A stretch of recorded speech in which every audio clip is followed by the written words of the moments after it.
వికారాబాద్ జిల్లా లగచర్లలో అధికారులపై దాడి ఘటన బీఆర్ఎస్ కుట్రలో భాగమేనని సీఎం రేవంత్ రెడ్డి సోదరుడు కొడంగల్ కాంగ్రెస్ ఇన్ఛార్జ్ తిరుపతి రెడ్డి ఆరోపించారు.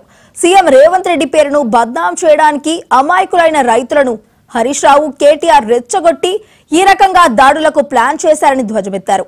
వికారాబాద్ జిల్లా కలెక్టర్ ప్రతీక్ జైన్ ను పరామర్శించిన తిరుపతి రెడ్డి ఈ సందర్భంగా మాట్లాడుతూ కలెక్టర్ అధికారులపై దాడిని ఖండించారు.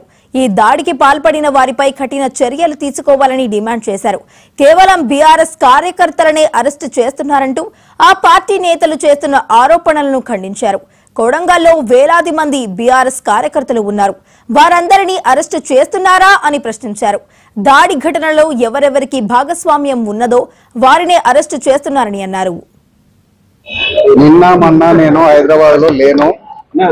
జరిగిన సంఘటన మీద కలిసి అసలు ఎట్లా జరిగింది, ఎవరెవరు ఏ విధంగా అక్కడ వారిని ఊర్లకు తోలుకుపోయే విధంగా ప్రేరేపించారు అనే విషయం మీద అడిగి తెలుసుకోవడం జరిగింది. మిగతా విషయాలన్నీ కలెక్టర్ గారు, ఎస్పీ గారు వాళ్ళు చట్టపరంగా మిగతా చర్యలు తీసుకుంటారు. ఏం జరిగింది అనేది ప్రభుత్వంలో వాళ్ళు భాగస్వామ్యం ఉన్నారు కాబట్టి వాళ్ళకి కొంత ఇన్ఫర్మేషన్ ఉండొచ్చు. దాని మీద తాండూరు ఎమ్మెల్యే గారు మాట్లాడిండొచ్చు. కానీ ఏం జరిగింది అనేది నేను లేకుంటే అందుకోసం ఇప్పుడు తెలుసుకుంటున్నాను. నేను దాడి జరగలేదు, రైతులు దాడి చేయలేదు అని చెప్పి కలెక్టర్ గారు చెప్పిండ్రు. కానీ కొన్ని అసాంఘిక శక్తులు మాత్రం తప్పకుండా దాడి చేయడానికి ప్రయత్నించారు అనే విషయాన్ని వాళ్ళు క్లియర్ గా కలెక్టర్ గారు చెప్పిండ్రు.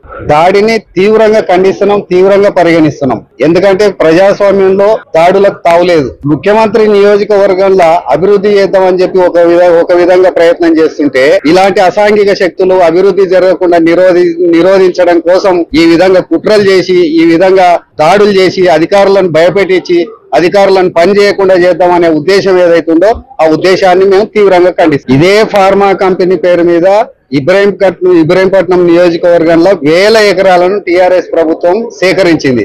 మరి అప్పుడు ఏ విధంగా సేకరించింది? ఇప్పుడు ముఖ్యమంత్రి కాన్స్టిట్యున్సీ తన నియోజకవర్గాన్ని అభివృద్ధి చేద్దామని చెప్పి వేలాది మంది, వందలాది మంది యువకులకు ఉద్యోగాలు ఇప్పిస్తామని చెప్పి ముఖ్యమంత్రి గారు ప్రయత్నం చేస్తుంటే ఈ విధంగా అడ్డుకోవడం అనేది కేటీఆర్ కు, హరీష్ రావుకు ఇది